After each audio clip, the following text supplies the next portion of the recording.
आदमी कुछ काम करे तो फिर वो काम करे। कभी आपकी ज़िंदगी में ऐसा लम्हा आया कि आपने सोचा कि बस अब नहीं मैंने काम करना?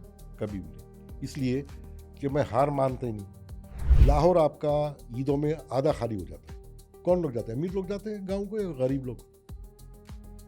मिक्स ही जाते हैं, ईद पे तो सारे ही जाते हैं, कोशिश यही करते हैं सारे ज़्यादातर तो जाएं। गरीब ही लोग जाते हैं ना। अमीर लोगों के तो यहाँ खुद ही घर होते हैं बड़े बड़े। ठीक है। मैं बता दूं कि दो चीज़ें मुझे मत देना, एक तोहफा, एक दुआ। मुझे दो चीज़ें नहीं चाहिए दुआ भी नहीं चाहिए? ना। अगर कोई मेरे सामने दुआ देगा ना मुझे तकब्बुर आ सकता है। आपके इदारे से जो नौजवान तरबियत हासिल करते हैं, और क्या उनके लिए फिर जॉब प्लेसमेंट भी होती है? हम उनकी मदद करते हैं दो चीज़ों में। एक तो एक ही कि उनको जॉब मिले, तो हम उनको बताते हैं भाई फला जगह नौकरी है, उधर जाओ, ये करो। दूसरे ये होता है कि हम छोटा कारोबार उनको लगा देते हैं। यहाँ पे लोग आलिम हैं, हाफिज हैं, शऊर नहीं है जिंदगी के किसी भी शोबे का। ईमान ही नहीं है उनमें, शऊर तो छोड़ दे आप। अच्छा, आप उनको ईमान से खारिज कर रहे हैं? बिल्कुल बड़ी तल्ख बात कर रहे हैं आप। नहीं, मैं तर्क बात नहीं करूँ, मैं हकीकत बताऊँ। देखिए, ये तो रसूल सल्लल्लाहु अलैहि वसल्लम की हदीस भी है और ये और कुरान की आयत भी है। मुझे वो आयत याद नहीं इस वक्त, लेकिन उसका मफहूम ये है कि ये कहते हैं कि ये ईमान ले आए, ये ईमान नहीं ले आए, सिर्फ मुसलमान हुए। समझे ना आप? मैं आपको एक मिसाल देता हूँ। कराची में गया तो मुझे जानिमाज़ चाहिए थी। ओके। तो वहाँ पर एक बड़ी वो है, उर्दू बाज़ार है, वहाँ पर जामा क्लॉथ मार्केट है। वहाँ बड़े बड़े ऐसे तस्बीह, नमाज, जानिमाज़ों की दुकानें। स्टैंडर्ड की, जहाँ पे लगता था कि बहुत अच्छी जान नमाज मिल जाएगी यहाँ से। हाँ, उसका मेन बाज़ार है वो।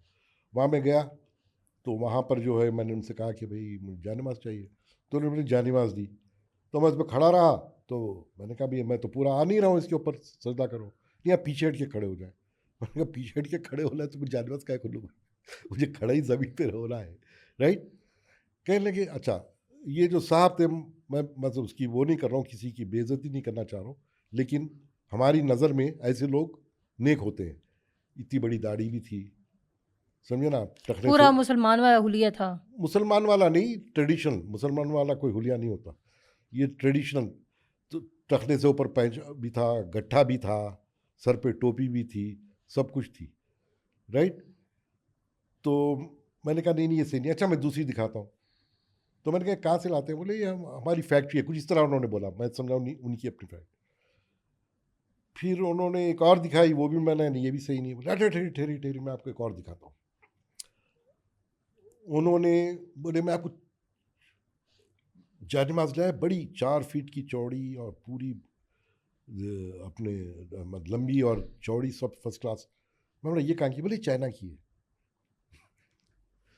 मैंने कहा जो कौम खुदा को नहीं मानती है वो जानिमाज़ ईमानदारी से बना रही है, तो आप लोग गट्ठे रखे चोर जानिमाज़ बेचारे बना रहे। ये मेरा मतलब है बोलने का कि यहाँ पर जो है वो जो ईमान है, वो ईमान वो है, समझ रहे ना, कि आदमी कुछ काम करे तो फिर वो काम करे। इसीलिए आप इम्पोर्टेड पे क्यों जाते हैं? हर आदमी यहाँ पर, हर लड़की से पूछो, हर लड़के से पूछो, इम्पोर्टेड है। इम्पोर्टेड तो काफिर बनाया ना, जो शराब पी के सुअर खा के बना रहा है। ये तो अपना नमाज पढ़ के बना रहा है ना, तो आप ये क्यों नहीं रिजेक्ट? आप खुद रिजेक्ट कर रही हैं। क्यों रिजेक्ट कर रहे हैं आप? इसलिए कि आपको मालूम है ये बेईमानी से बना रहा है।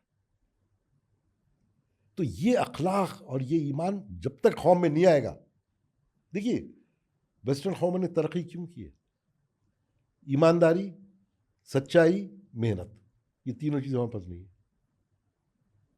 इसकी वजह से वो बहुत आगे चलेंगे, लेकिन हम नमाज पढ़ते हैं, लेकिन उसी जा नमाज को हम छोटा बनाते हैं, देखो और जब किसी को देने की बारी आती है वो हम्म, इंटरनेशनल स्टैंडर्ड पे जज करके कहते हैं कि ये वाली जा नमाज अच्छी है, हाँ, तो ये वाली अच्छा, बहुत सारी बातें तो हमने प्रैक्टिकल लाइफ के हवाले से भी कर ली। अब आपकी जो इदारा है, जो फाउंडेशन आपने बनाई है, जो जो प्रोग्राम आप चला रहे हैं, इसके हवाले से थोड़ी सी बात करते हैं।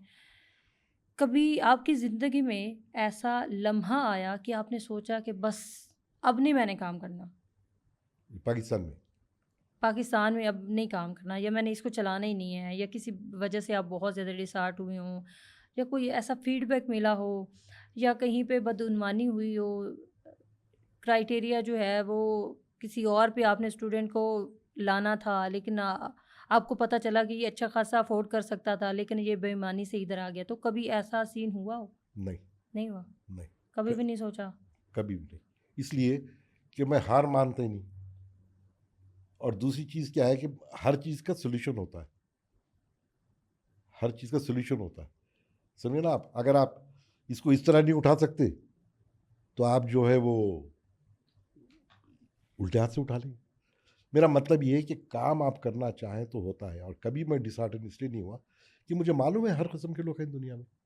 आपको पता मैंने काम करना है, सो करना है, करना है, और मेरा काम हुआ। मेरा काम कभी नहीं रुका।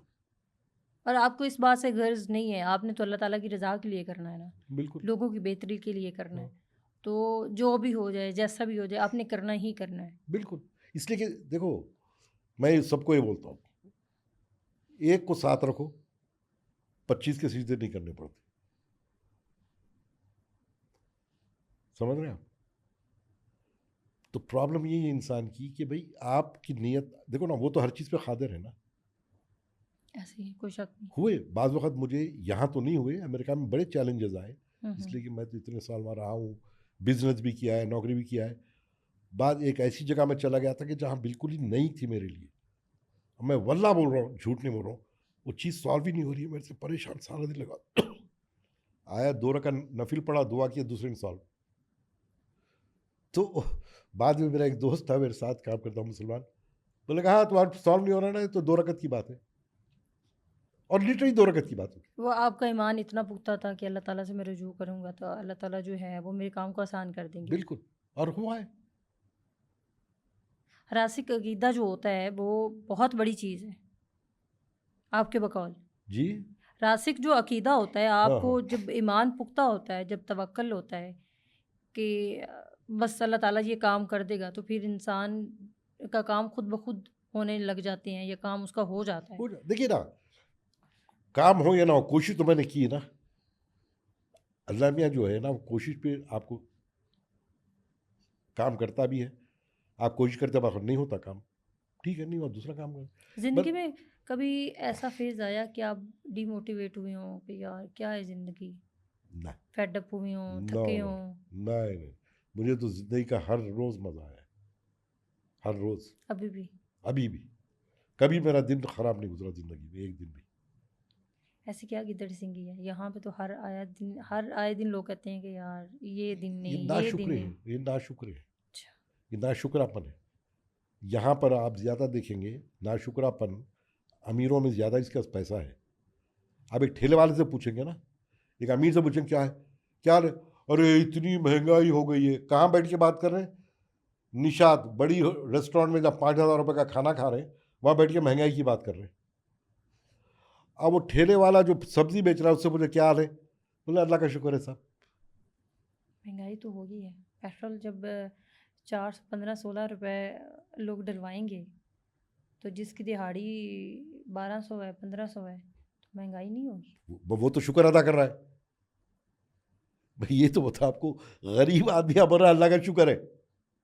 नहीं, अब तो लोग नहीं शुक्र अदा कर रहे, अब तो लोग जो है वो नहीं, नहीं, नहीं। बहुत तंग आए हुए हैं। देखिए, अब की मैं नहीं बात कर रहा हूँ, मैं एक जनरल बात कर रहा हूँ मैं, कि वो बात ये सही है। देखिए, आपके कहने का मतलब है कि निचला तबका जो है वो सबसे ज़्यादा शुक्रमंद भी होता है, पुरसुकून भी रहता है, और वो जिस हाल में कहते हैं कि जो अल्लाह ताला ने दिया शुक्र अल्हम्दुलिल्लाह, और बिल्कुल। जो नाशुक्री का लेवल है वो जिनके पास ज़्यादा है उनमें ज़्यादा है। उनमें और बात उन्हीं की सुनी जाती है ना, गरीबी कौन सुनता है? टीवी पे वो बैठे हुए हैं, मीडिया में वो लोग हैं, पढ़े लिखे वो लोग हैं, अखबारों में हैं, रिसालों में, हर जगह बात तो जो पढ़ा लिखा आदमी है उसकी सुनी जा रही है, उसकी तो नहीं सुनी जा रही। अब यहाँ पर गरीब लोग देखो आप, लाहौर आपका ईदों में आधा खाली हो जाता है। कौन लोग जाते हैं? अमीर लोग जाते हैं गाँव को या गरीब लोग? मिक्स ही जाते हैं, ईद पे तो सारे ही जाते हैं, कोशिश यही करते हैं सारे ज़्यादातर तो जाएं। गरीब लोग जाते हैं ना। अमीर लोगों के तो यहाँ खुद ही घर होते हैं बड़े बड़े, ठीक है। वो अपने गाँव जाता है इसलिए कि उसकी वो है, वो 15 दिन के लिए 20 दिन के लिए चले आता है, हालांकि वो धाड़ी वाला आदमी है। मैं बोलता ठीक है, कोई बात नहीं, मैं वो सुकून से जाऊंगा, मैं करूंगा, पैसे नहीं मिल रहे, नहीं मिल रहे। तो ये चीज़ है, सबसे बड़ी चीज़ नाशुक्री यहाँ पर। अच्छा, महंगाई की आप बात करेंगे, तनख्वाह बढ़ी से बात नहीं करते आप। तनख्वाह बढ़ती नहीं है, बढ़ती नहीं है। नहीं बढ़ती। मेरी अम्मी की तनख्वाह 142 रुपीज़ थी पर मंथ जब उन्होंने गवर्नमेंट जॉब शुरू की थी। उससे पहले वो टीचर थी तो 100 रुपये थी महीने की। लेकिन अब तो नहीं ना बढ़ती, अब तो टैक्सेस भी इतने ज़्यादा हैं। देखिए आप, ये नहीं है, तनख्वाह बराबर बढ़ती है, लेकिन वो आदमी तनख्वाह बड़ी नहीं बताता, महंगाई का बात करता है खाली, क्योंकि फितरत में नाशुक्री है और अल्लाह नाशुक्रों को तो बिल्कुल पसंद नहीं करता। इसीलिए अच्छा, साल आपको बाद आप हमेशा खराब रखा 4-5 हज़ार रुपए बढ़ा भी देंगे और उसमें आप इतना पेट्रोल कर देंगे महंगा, तो फिर उसकी देखिए बीबी, मैं एक स्पेसिफिक बात नहीं कर रहा था, ठीक है। जर्नल कौम की बात करूँ। जर्नल जो हमारी वो है, राइट, लोग है। अब हमारे पास पहले ज़माने में बावर्ची को 40 रुपीज़ 45 रुपीज़ मिलते जो खाना पकाता था। आज वही आदमी 40,000 लेता है। महंगाई इतनी बड़ी है? नहीं। किसी ने आप महंगाई के ऊपर प्रोग्राम करें, मैं आपको कैलकुलेट करके बताऊंगा कि महंगाई नहीं बढ़ी है। चलें सर, मैं आपको किसी दिन ले जाऊंगी, किसी भी बाज़ार के, लोकल बाज़ार के अंदर ले जाऊंगी और मैं आपको रेडी वाले के पास ले जाऊंगी और मैं आपको जो चिंची रिक्शा चलाते हैं उनके पास ले जाऊंगी और मैं आपको बताऊंगी कि देखें। आप वो बात समझिए, मैं आपको नंबर्स स्टैटिस्टिक्स दूंगा पूरे, ठीक हो गया। समझे ना, कि महंगाई बढ़ी है या नहीं बढ़ी। अच्छा, अब ये तो बात आपने की कि मैंने कभी गिव अप नहीं किया, हम बातों में बहुत और तरफ चले गए, लेकिन अब आप इतने साल से काम कर रहे हैं, 14 साल हो गए हैं, लेकिन किसी ऐसी जगह जहाँ पे आपने काम किया और आपको लगा हो कि मैं वाक़ई ठीक काम कर रहा हूँ, आपको मोटिवेशन मिली हो कि मुझे करना ही चाहिए था ये काम और मैं बहुत अच्छा काम कर रहा हूँ। ऐसे लोगों की मदद करके आपको बड़ा सुकून मिला हो कि बस मैं बहुत अच्छा काम कर रहा हूँ। नहीं होता है, हमारे पास जब इंस्टीट्यूट्स थे यहाँ पर, जब हम अपने खुद इंस्टीट्यूट चलाते थे, प्लम्बिंग के हैं, इलेक्ट्रिशियन के हैं, ब्यूटिशियन के हैं, ये सब हैं, तो मैं तो यहाँ रहता नहीं था ना। मैं तो एक आध महीने के लिए आया, 2-4 हफ्ते के लिए चला आता था वापस। लेकिन मैं जब आता था तो उनके जो माँ बाप हैं या उनके वो हैं, उनको जब पता चलता मैं आया हूँ तो कोई बेचारा कोई गिफ्ट ला के दे रहा है, कोई वो कर रहा है, कोई खड़े रह के दुआएँ कर रहा है, कोई जो है वो आके घुटनों को हाथ लगा रहा है। मतलब नहीं नहीं नहीं, ये ऐसे मत करना। वो लोग के को देख के तो मैं परेशान होता, मैं शमसा को बताता, यार इन लोग क्यों बुलाते हो? बोले मैं बुलाई नहीं है, उनको पता चल गया है, राइट। तो वो आ जाते थे, करते थे और आके दुआएं दे रहे हैं, ये कर रहे, तो मैं उनको मना करता था। मैं बोलता था कि दो चीज़ें मुझे मत देना, एक तोहफा, एक दुआ, मुझे दो चीज़ें नहीं चाहिए। दुआ भी नहीं चाहिए? ना, क्यों? नहीं, मुझे कोई दुआ देता है तो मुझे अच्छा नहीं लगता, मैं क्यों? उसको मना कर देता हूँ कि मुझे दुआ ना कर दे। दुआ की तो हर बंदे को ज़रूरत होती है, नहीं, आपको क्यों क्यों नहीं है? भाई, क्यों, मुझे क्यों ज़रूरत है? मेरा अल्लाह नहीं है क्या?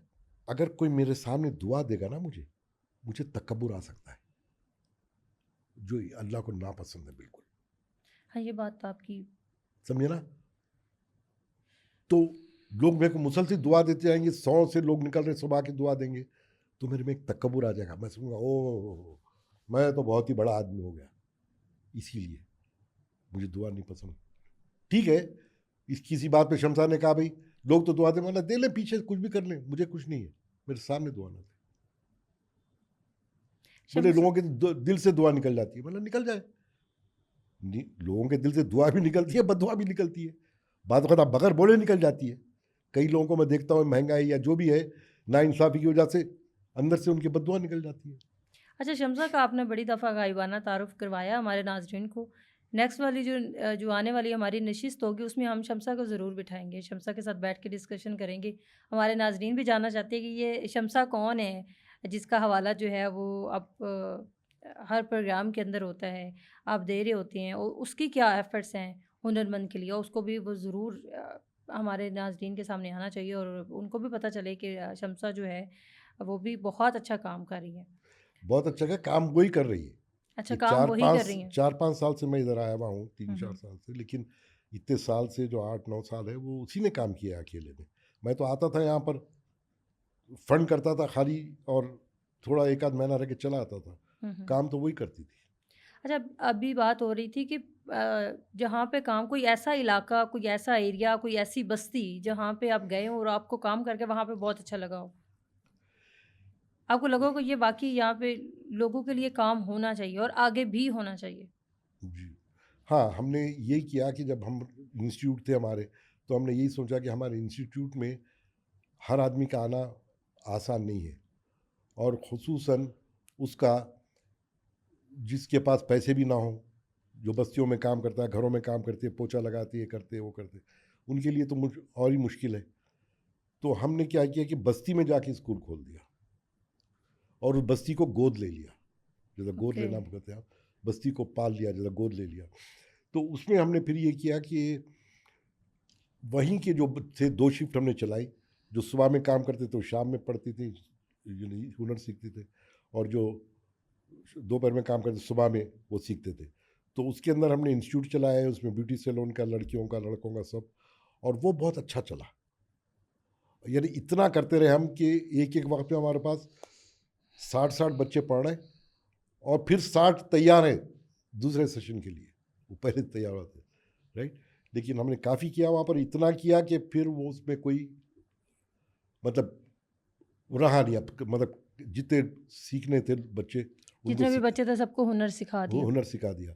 लेकिन उसके बाद ये बात है कोई 6-7 साल पुरानी, तो अब हम सोच रहे हैं कि इसको दोबारा करें, इसलिए कि अब जो दूसरे छोटे बच्चे थे वो बड़े हो गए, जवान हो गए होंगे, तो अब हम दोबारा वो कोई करें। ऐसा सिस्टम भी है कि आप लोग एक मतलब शराइत में ये भी रख देते हो कि आज हम आपको सिखा रहे हैं, जब आप सीख जाएँगे, जब आप हुनरमंद हो जाएँगे या आप इस काबिल हो जाएँगे कि आप अगले दूसरे नौजवानों को भी तरबियत दे सकते हैं, तो आप पे ये लाज़िम होगा कि आप अपने आस-पास वाले लोगों को भी सिखाएँ। हाँ, ये खुद ब हुआ है, ये कई खुसूसन बस्तियों में जहाँ पर हमने लोगों को सिखाया है, वो अपने छोटे-छोटे घर हैं उनके, मगर उसी के अंदर वो दूसरों को भी सिखा रहे हैं, राइट? इस तरह सिखा रहे हैं, मिसाल के तौर पे एक औरत है, वो यही शमशानी में है, तो वो अपने घर में वो सिलाई का करती है। तो वो सिलाई का कमा भी लेती है और उसी में उन लोगों को सिखा भी देती है बच्चों को, समझ अच्छा, रहे? उस पे ये है कि आपने दूसरे बच्चों को भी सिखाना है। हाँ, सिखाना है। ठीक हो गया। अच्छा, आपके इदारे से जो नौजवान तरबियत हासिल करते हैं और क्या उनके लिए फिर जॉब प्लेसमेंट भी होती है? देखिए, हम तो सबसे बड़ी चीज़ प्लेसमेंट के लिए तो आपको तैयार होना पड़ता है, तो हम उसको पूरा सिखाते हैं कि किस तरह आपको ग्रूमिंग करनी चाहिए, राइट? किस तरह आपको जॉब के लिए प्रेजेंट करना चाहिए। तो हम उनकी मदद करते हैं 2 चीज़ों में। एक तो ये कि उनको जॉब मिले, तो हम उनको बताते हैं भई फलाँ जगह नौकरी है, उधर जाओ, ये करो, और उनसे हमेशा हम कॉन्टैक्ट में रहते हैं, ताकि उनको पता चले कि ये कहाँ गए, कहाँ काम कर रहे हैं। दूसरे ये होता है कि हम छोटा कारोबार उनको लगा देते हैं, समझे ना? जैसा एक एक हमारे पास माज़ूर वो था, हमारी वेबसाइट पे भी है, माज़ूर आदमी था वो। उसको दर्जी का काम नहीं सिखाया, तो उसको हमने दुकान लगा के दे दी। क्योंकि वो टाँगें उसकी वो नहीं वो थी, वो कहाँ के रहने वाला था? पता नहीं कि कहाँ का कर ली, अच्छा, पाकिस्तान नहीं के, मालूम, नहीं नहीं है। मुझे नहीं पता, लेकिन वो यहीं लाहौर में हमने उसको सिखाया था। अच्छा। तो वो जो है, तो उसको हमने दुकान लगा के दे दी, हुँ, हुँ। तो वो अपना अच्छा खासा कमाने लगा, समझे? दुकान अब भी कॉन्टैक्ट में है उसके ये साथ? शमसा से पूछना पड़ेगा। अच्छा, अच्छा। जी, जी। ताकि उसको भी हमारे नाज़रीन ये भी देख सकें कि जिन लोगों को काम आप लोग सिखाती हैं, वो काम कर भी रहे हैं जी। और वो कमा भी रहे हैं। अच्छा, इसमें एक और चीज़ अभी जो हमने शुरू में डिस्कस की थी कि नौजवान जब आती हैं, वो देखते हैं, डिजिटल मीडिया को देखते हैं, तो वो ख़्वाहिश करते हैं कि हमने ये चीज़ें सीखनी है। तो आप लोगों का फ़ोकस किस चीज़ पे है? डिजिटल स्किल्स के ऊपर है या वैसे टेक्निकल स्किल के ऊपर है? देखिए, हमारा दोनों तरफ है, ये ठीक है, डिपेंड करता है बच्चे का स्किल सेट क्या है। ठीक है, एक बच्चा गांव से आया है, राइट, और उसने कभी स्मार्टफोन ही नहीं देखा, ठीक हो वो गया, छोटा वाला फ़ोन देखा है। ठीक हो अब गया। उसको मैं ले जाके मोबाइल रिपेयर की शॉप में या ग्राफिक डिज़ाइन में बिठाऊँ, नहीं बिठा सकता, है ना? उसको तो हम या तो दर्जी का काम सिखाएंगे, या पकवान का सिखाएंगे, या कपड़े धोने का, राइट? ये चीज़ें उसको, या फिर बढ़ाई का। तो ऐसी चीज़ जहाँ पर आपको ज़्यादा तालीम की ज़रूरत नहीं है। लेकिन जो बच्चा शहर में रहता हो, मैट्रिक पास किया हो या कहीं से आया हो, उसको हम ज़रा अच्छे उसमें डाल सकते हैं कि वो कंप्यूटर भी, इसलिए आजकल तो स्कूल्स में, मदरसों में हर जगह कंप्यूटर वगैरह चल रहा है। तो फिर हम उसको उसमें आईटी में डाल सकते हैं, लेकिन उसको भी हम पहले बेसिक कंप्यूटर सिखाते हैं, अगर उसके उतना नहीं आता ठीक से, फिर उसके बाद ग्राफिक डिज़ाइनिंग है या वीडियो एडिटिंग है या जो भी है या डिजिटल मार्केटिंग है। अच्छा, पाकिस्तान के अंदर बहुत सारे बच्चे ऐसे होते हैं जो स्कूल जाने की उम्र में काम कर रहे होते हैं, और काम इस वजह से, मजबूरी की वजह से कर रही होती है कि उनका कोई कमाने वाला नहीं होता। तो आपका जो इदारा है वो स्किल्स तो सिखा रहा है, और लेकिन वो बच्चे जिनका शौक़ है स्कूल जाने का, उनके लिए कोई आप लोगों ने नहीं रखा हुआ कि ये बच्चा अगर पढ़ना चाहता है तो हम इसकी फ़ी पे कर देते हैं, फ़ीस दे देते हैं, या कुछ उसको थोड़े बहुत पैसे दे देते हैं कि उसका घर भी चलता रहे, वो स्कूल भी जाए, पढ़े भी? या फिर आप समझते हैं कि स्किल्स की ज़्यादा अहमियत है, डिग्री की कम है? देखिए, इसमें 2-3 सवाल आते हैं, या 2-3 जवाब आते हैं इसमें। पहली बात तो आपने कहा कि एक जो बच्चा छोटी उम्र से कमा रहा है, राइट? एक बच्चा है 10-12 साल का, वो कमा रहा है, कभी स्कूल गया नहीं है, तो मैं उसको कहाँ शरीक करूँगा? पहली जमात में। वो नहीं तो बैठेगा। बहुत छोटे बच्चे भी होते हैं ना, नहीं, बहुत नहीं, छोटे हैं। आपने जो इसका सवाल किया, जो काम कर रहे हैं बच्चे, ठीक है। है ना? उसको पहली जमात में कराऊंगा मैं, वो तो नहीं बैठेगा ना पहली जमात में। ना पहली जमात के बच्चे उसको बैठने देंगे। 12 साल का बच्चा पहली जमात में बैठा हुआ है, वो नहीं, तो वो पढ़ेंगे नहीं। दूसरी चीज़ ये है कि हम स्कूल की तरफ नहीं जा रहे, ये काम गवर्नमेंट का है, एकेडमिक एजुकेशन। ये कोई भी प्राइवेट इदारा कर ही नहीं सकता, दुनिया के किसी मुल्क में नहीं कर सकता। ये गवर्नमेंट का काम होता है, इसलिए कि हज़ारों लाखों स्कूल्स होते हैं एक मुल्क में, पूरा इसका एक करिकुलम होता है, उसका एक वो आप एजुकेशन, अब मिसाल के तौर पे अगर मैं करूँ भी, एक बच्चे को मैं पहली एक 7 जमात। साल का बच्चा है, हाँ, वो स्कूल जाना चाहता है, ठीक है। मैं उसका उसकी ख्वाहिश है कि मैं पढ़ूँ, ठीक ठीक है, है, लेकिन वो स्कूल नहीं जा रहा, क्यों नहीं जा रहा? क्योंकि उसके गवर्नमेंट घर स्कूल में है। कमाने वाला कोई नहीं है। तो उसने कमाना है, वो जो 200-300 रुपए कमा के हाँ, लाएगा, वो देगा। और बहुत क्यों? सारे ऐसे देखे भी हैं बच्चे जिनका हाँ, कोई कमाने वाला नहीं होता, सही है, उनके वालिद नहीं होते, सही माँ है, उनकी बीमार होती है, बिल्कुल। तो वो 7 साल का बच्चा भी काम पे लग जाता है। तो ऐसे बच्चों के लिए कोई प्रोग्राम नहीं है कि उनको स्कूल में नहीं भाई, एडमिशन स्कूल दिला। में दूँगा तो कमाएगा कैसे वो? नहीं तो आप उसके कोई वज़ीफ़ा है या इस तरह का नहीं। नहीं है? अच्छा, फिर दूसरी चीज़ बताता हूँ स्कूल। मैं स्कूल में उसको पहली जमात से फ़ीस दे रहा हूँ।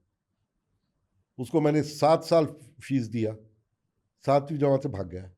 अब क्या करूँगा मैं? अच्छा, आपको लगता है कि ये चीज़ वैलिड नहीं है? नहीं, इसलिए कि आप कैसे गारंटी करेंगे कि ये आपको आगे बढ़ के वो करेगा? इसलिए कि आपको मालूम है ड्रॉप आउट्स होते हैं लोग, बच्चे, कोई ना कोई वजह होती है, ख़ानदान की होती है, इसकी होती है, उसकी होती है, उसकी उनकी खुद इंटरेस्ट होता है बच्चों का। तो तो फिर आपके बकौल डिग्री की अहमियत नहीं है, स्किल्स की अहमियत नहीं, ज़्यादा बात है। डिग्री की नहीं, मैंने ये नहीं कहा अहमियत है। मैंने कहा कि ये प्राइवेट लोग नहीं कर सकते, अच्छा, प्राइवेट ये गवर्नमेंट का काम है। ठीक हो गया। एजुकेशन देना, एकेडमिक एजुकेशन जिसको आप बोलते हैं, वो गवर्नमेंट का काम है कि आप पहली जमात से बच्चों को पढ़ाएं, मैट्रिक कराएं, एफएससी कराएं, डिग्री दिलाएं, सब करें। अच्छा, दूसरी बात आपने कही डिग्री की इंपॉर्टेंस। दुनिया में टेक्नीशियन ज़्यादा होते हैं, डिग्री वाले कम होते हैं। अमेरिका ले लें, जो दुनिया का सबसे तरक्की याफ्ता मुल्क है, वहाँ पर एक प्रोफेशनल के ऊपर 3 टेक्नीशियन होते हैं। अगर 4 बच्चे हैं, उसमें से एक अगर इंजीनियर बना, तो 3 जो है वो बड़ा ही बन रहे हैं या प्लम्बर बन रहे हैं, ये हो रहा है। इसलिए कि आपका मुल्क उन पे चलता है, स्किल्स पे। इस टेक्नीशियंस पे चलता है आपका मुल्क। इसलिए एक आदमी इंजीनियर बन गया, अब आपका घर यहाँ पर है, क्या करेगा वो आगे? ज़्यादा घर बनाएगा ना, इतना ही है ना। लेकिन टेक्नीशियन, आपको लाइट ख़राब हुई, इलेक्ट्रिशियन चाहिए, नल ख़राब हुआ, प्लम्बर चाहिए, ठीक हो है गया। ना। तो ये लोग ज़्यादा होंगे ना, ये तो मुसलसिल काम है ना। ये तो इंजीनियर एक दफ़ा घर बना दिया, चला गया, आर्किटेक्ट एक दफ़ा नक्शा बनाया, खैर वो हो गया। अब आप उस घर में रह रहे हैं, रोज़मर्रा के क्या है, रोज़मर्रा तो ये लोग काम आएंगे आपके। तो दुनिया का हर जगह यही है, दुनिया में हर जगह टेक्नीशियंस मुल्क चलाते हैं। तो फिर अहमियत किसकी है, डिग्री की, स्किल्स की? अहमियत की तो बात वो अपने ऊपर है ना, जिसकी सलाहियत जीतती है। डिग्री ले ले तो पैसे ज़्यादा कमाता है आदमी, लेकिन सलाहियत भी तो है। अमेरिका में यानी 50-60% लोग ड्रॉप आउट है, हाई स्कूल के बाद पढ़ते ही नहीं वो लोग, अमेरिका जैसे मुकाम पे। वो हाई स्कूल ड्रॉप आउट है। आपका बिल गेट्स ही हाई स्कूल ड्रॉप आउट है, उसने हाई स्कूल भी नहीं पास किया, हाई स्कूल भी नहीं पास किया, हाई स्कूल ड्रॉप आउट नहीं, हाई स्कूल भी नहीं पास किया। तो ज़्यादातर लोग वहाँ पर नहीं जाते यूनिवर्सिटीज़ वगैरह में, कॉलेज में। ज़्यादातर लोग इसी तरह के काम करते हैं। आपके बकौल के स्किल्स ज़्यादा इम्पोर्टेंट है आपकी। मैं ये नहीं कह रहा हूँ ज़्यादा इम्पोर्टेंट इस अच्छा, आप रेट किसी को भी नहीं कर रहे, नहीं ना, इसलिए कि मतलब दोनों की हर इक्वल अहमियत है। इसे कि ना, अब आप बोलेंगे एक माशरे में एक नाई है हज्जा में, एक खसाई है, राइट, एक जो है वो आपका बढ़ाई है। तो खसाई के पास गए, उसकी दुकान नीचे रही, नहीं यार तू नाई का काम क्यों नहीं करता? भाई उसका काम नहीं है। ये सोसाइटी में ज़रूरत है हर सबकी, नाई की ज़रूरत भी है, खसाई की ज़रूरत भी है, बढ़ाई की ज़रूरत भी है। हर आदमी अपना अपना काम कर रहा है। हाँ, उसमें वो तरक्की करे, लेकिन ये मतलब तो नहीं है कि अगर कई दफ़ा बोलते हैं भाई किसी चीज़ पे आप तनकीद करते हैं तो पाकिस्तान में अक्सर बोलते हैं अच्छा तो आप करके बताओ। भाई मेरी भी एक्सपर्टीज़ नहीं है, समझे ना। अब आप दर्जी के पास गए कपड़े सिलाने, उसने सही नहीं सिया, आपने कहा भाई देखो ये तुमने सही नहीं सिया, अच्छा अच्छा फिर आप सी के बताओ, ये बोलेगा दर्जी। आप तो दर्जी नहीं है ना, आप सी तो नहीं सकते। तो ये चीज़ जो है वो हर आदमी का अपना एक मुकाम है सोसाइटी में। लेकिन मैं बता रहा था आपको कि टेक्नीशियंस दुनिया में ज़्यादा होते हैं बनस्बत प्रोफेशनल्स के, इसलिए कि माशरा उन्हीं पे चलता है। तो हमारे पास ये है कि जब बच्चे आते हैं तो हम उनका देखते हैं कि बैकग्राउंड क्या है, उस लिहाज से उनको हम कोर्स देते हैं। Thank you so much sir.